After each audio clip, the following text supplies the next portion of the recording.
सिर्फ 3 ट्रिक से अंग्रेजी के 3000 मीनिंग सीखे। जी हाँ मेरे प्यारे दोस्तों, आज की इस क्लास में मैं आपको एक नहीं, दो नहीं बल्कि 3 ऐसे ट्रिक बताऊंगा जिसकी मदद से आज से और अभी से आप 3000 से अधिक वर्ड मीनिंग आसानी से लिख सकते हैं, बोल सकते हैं। और इतना ही नहीं बल्कि इस क्लास में मैं आपको यह भी बताऊंगा कि सेंटेंस में कैसे यूज करके हम लोग वाक्य बोलेंगे और लिखेंगे। तो चलिए बिना देर किए इस क्लास को शुरू करते हैं। दोस्तों सबसे पहले हम लोग पढ़ते हैं और पहला हमारा ट्रिक है फॉर। और हम लोग दोस्तों जानते हैं कि फॉर का मतलब होता है के लिए, ठीक है। तो फॉर के बाद हमें क्या कर लेना है, एक नाउन का प्रयोग कर देना है या ऑब्जेक्ट का प्रयोग करना है, ठीक है। और जैसे नाउन के बाद फॉर के बाद नाउन या ऑब्जेक्ट लिखेंगे, इसका मीनिंग हो जाएगा दोस्तों के लिए, के लिए। और आप तो जानते ही हैं कि अंग्रेजी में जितने भी सब्जेक्ट है उसका अपना अपना ऑब्जेक्ट होता है। जैसे आई तो इसका ऑब्जेक्ट मी, यू तो इसका ऑब्जेक्ट क्या होता है, यू होता है। वी का ऑब्जेक्ट अस होता है। ही का ऑब्जेक्ट हिम होता है। और शी का ऑब्जेक्ट हर होता है। और दे का ऑब्जेक्ट देम होता है। तो दोस्तों आपको क्या करना है, फॉर के बाद नाउन प्रयोग करना है या आप ऑब्जेक्ट का प्रयोग करेंगे और इसका मीनिंग हो जाएगा के लिए। जैसे एग्जाम्पल में कहना हो दोस्तों माता पिता के लिए, तो पहले हमें माता पिता का अंग्रेजी नहीं लिखना है, पहले हमें लिखना है के लिए का, ठीक है। तो पहले लिखेंगे फॉर, माता पिता का लिखेंगे पेरेंट्स, ओके, फॉर पेरेंट्स। अब है दोस्तों परिवार के लिए, बोलेंगे पहले for the family, for the family. मान लीजिए दोस्तों कहना हो कि मैं अपने परिवार के लिए पैसा कमाता हूँ, मैं अपने परिवार के लिए पैसा कमाता हूँ, तो बोलेंगे दोस्तों I I earn money for the family. अगला है दोस्तों देश के लिए, बोलेंगे for the country, for the country. School के लिए for the school, for the school. नौकरी के लिए for the job, for the job, for the job.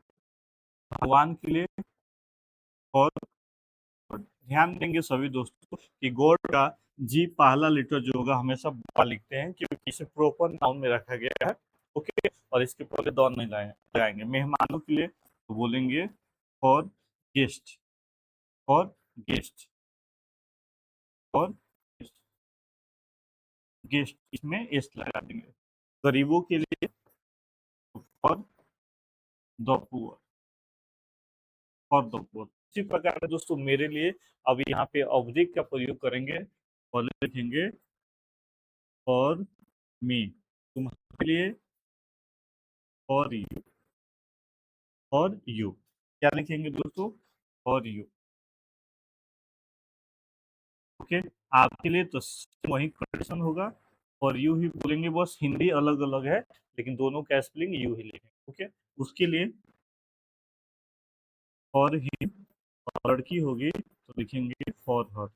उनके लिए बोलेंगे फॉर देम। हम सबके लिए फॉर अस। हाँ, आप लोगों के लिए तो लिखेंगे फॉर यू। इस तरीके से दोस्तों हमारा यह ट्रिक काम करेगा फॉर, और इससे आप हजार मीनिंग आप अपने से बना सकते हैं, लिख सकते हैं। कलम के लिए फॉर द पेन, घड़ी के लिए watch the house, watch for watch. इस तरीके से दोस्तों आपको बोलना है। अब देखिए यहाँ पे है, यह किताब मेरे लिए है, यह किताब मेरे लिए है, तो बोलेंगे this this book, this book is for me. यह किताब मेरे लिए है, क्या बोलेंगे, this book is for me. यह उपहार तुम्हारे लिए है, बोलेंगे दिस गिफ्ट इज, तुम्हारे लिए लिखेंगे फॉर यू, फॉर यू, ठीक है। हाँ, मैं बच्चों के लिए खाना बना रहा हूँ, तो सबसे पहले बनाएंगे दोस्तों I am cooking, I am cooking food, I am cooking food, ठीक है। किसके लिए? बच्चों के लिए, तो for the children, for the children और फॉरेस्ट, ठीक है। अगला है दोस्तों हमारा कि वह अपने परिवार के लिए काम करता है, तो बनाएंगे he works, he works for the family,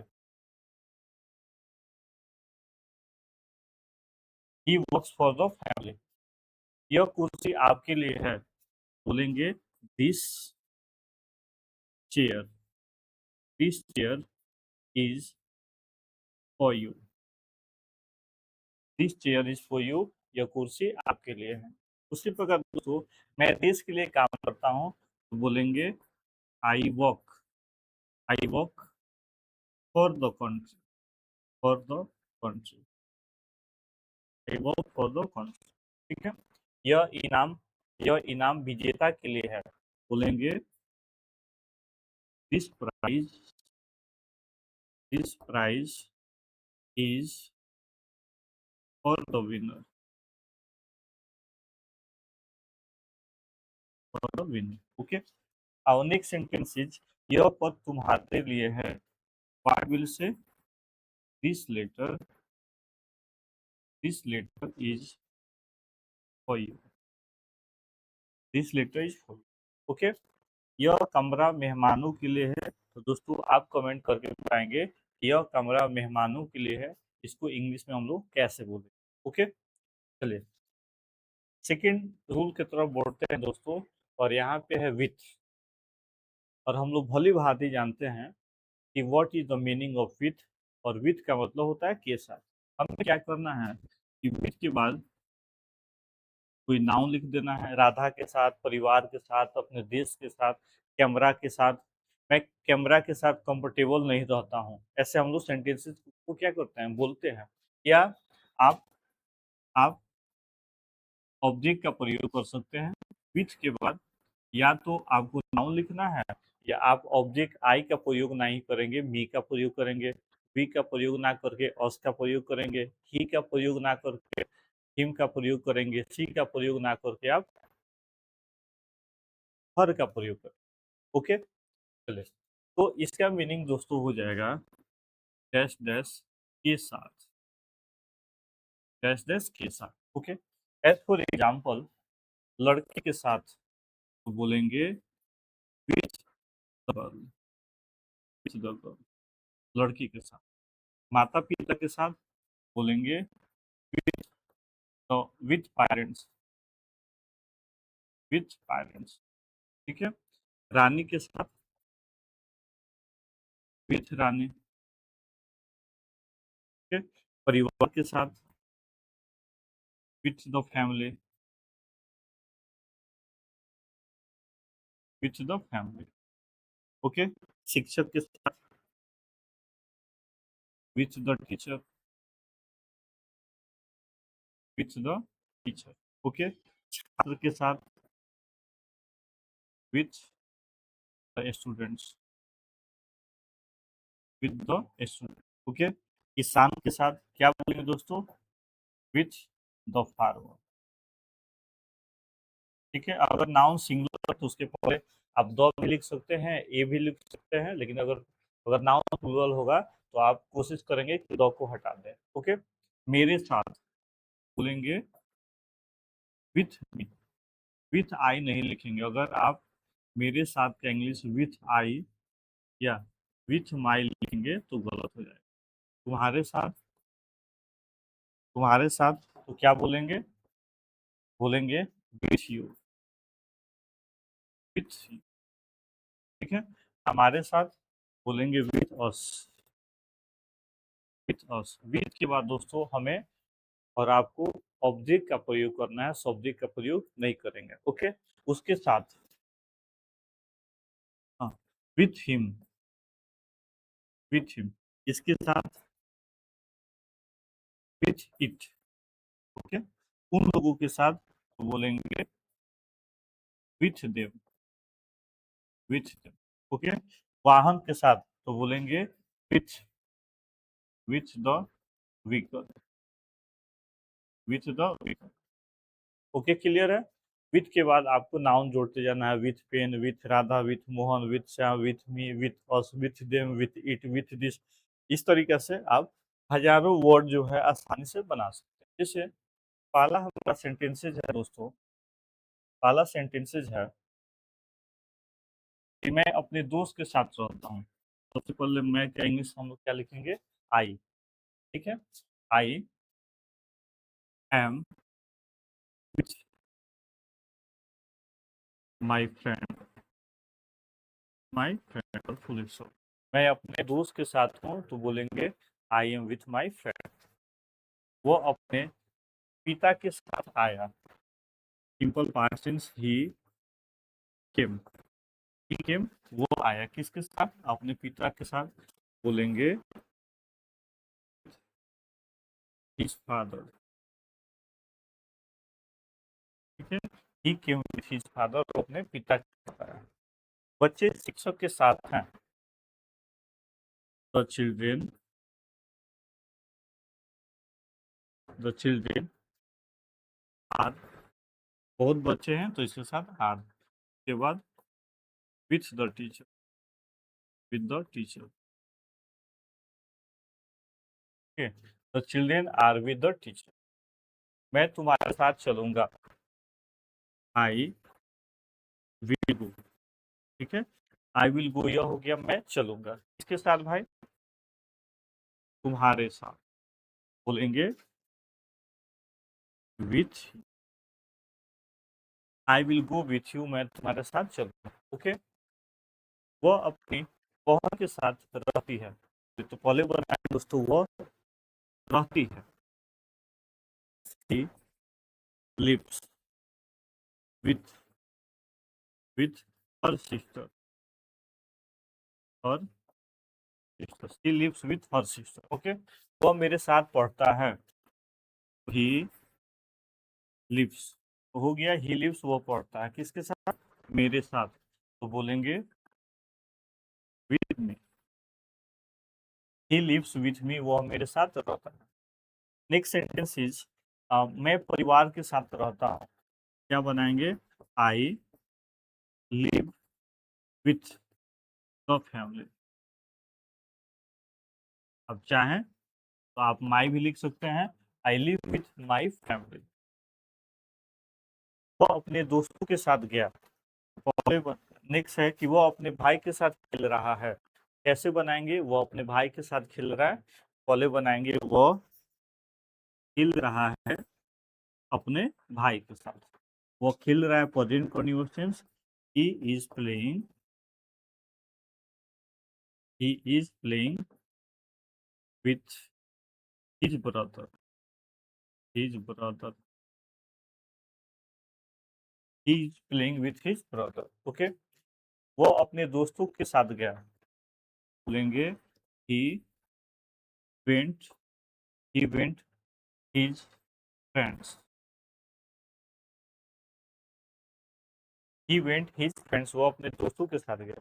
अगला है सेंटेंस, मैं अपने माँ के साथ बाजार गया। तो दोस्तों आप इसे कमेंट करके बताएंगे कि मैं अपने माँ के साथ बाजार गया, इसको इंग्लिश में कैसे ट्रांसलेट करेंगे। ओके,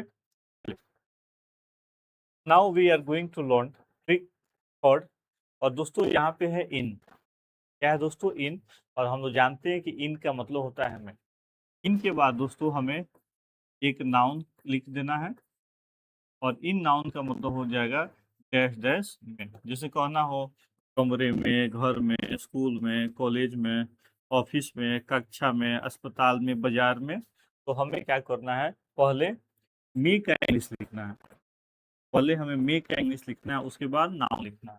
बहुत बच्चे हैं जो बिगनर होते हैं, अगर उन लोग को कहना हो कि मैं कमरे में हूँ, तो बोल लेते हैं आई एम रूम।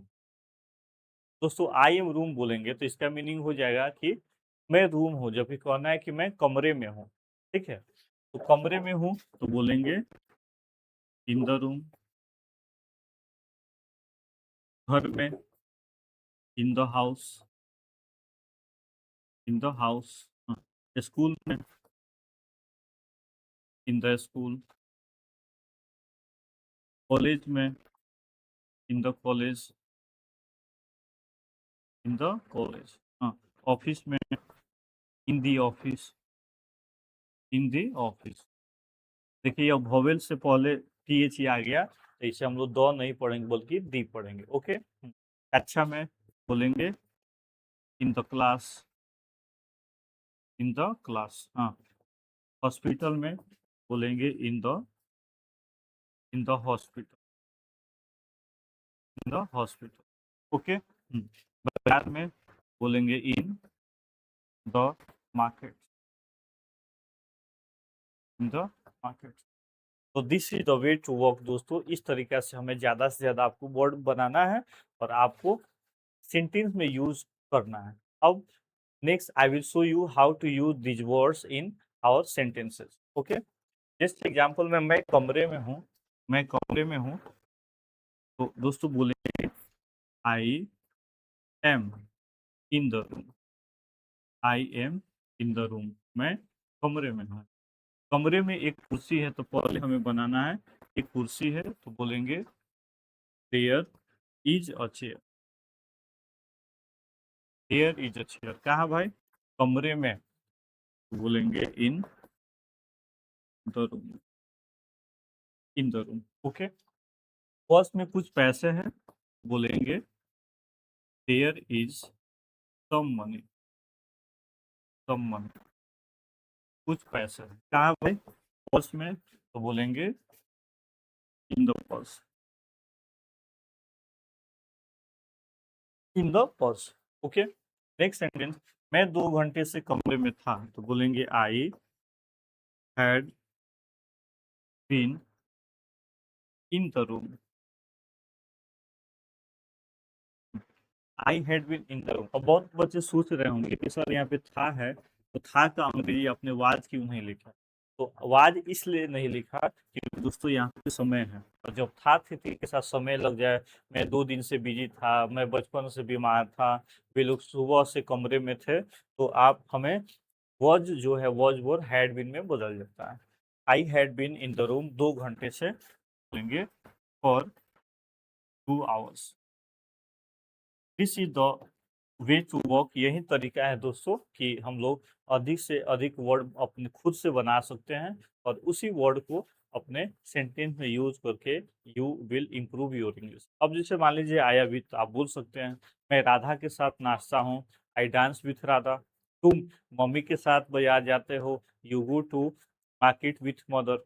हम लोग पैसा के लिए यहाँ काम करते हैं, we work here for money. वह पैसा के लिए मोहन को मार दिया था, he killed Mohan for money. तो इस तरीके से दोस्तों आप ज़्यादा से ज़्यादा वर्ड बना सकते हैं और उसी वर्ड को अपने सेंटेंसेस में यूज कर सकते हैं। तो आपको ये वीडियो कैसा लगा आप जरूर कमेंट करके मुझे बताएं। मिलते हैं अगले वीडियो में। आज के लिए बस इतना ही। जय हिंद।